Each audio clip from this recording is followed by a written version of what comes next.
بسم اللہ الرحمن الرحیم۔ السلام علیکم سارا بھائی چینل میں خوش آمدید۔ حضرت عائشہ رضی اللہ سے روایت ہے کہ نبی صلی اللہ علیہ وسلم نے فرمایا، اللہ مہربان ہے اور مہربانی کو پسند کرتا ہے۔ نبی صلی اللہ علیہ وسلم نے فرمایا، وہ انسان جس میں رحم دلی نہیں، اس میں نیکی نہیں۔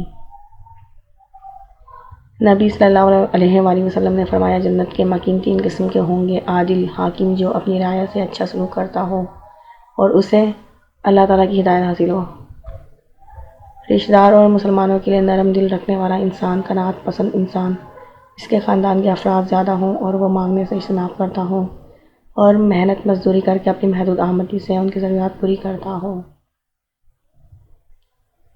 رسول اللہ صلی اللہ علیہ وسلم نے فرمایا، اللہ ایسے شخص پر رحم نہیں کرتا جو دوسروں پر رحم نہیں کرتا۔ اگر ہم اللہ سے رحم کی امید رکھتے ہیں تو ہمیں دوسرے انسانوں کے ساتھ رحم، نرمی اور احسان کے ساتھ پیش آنا چاہیے۔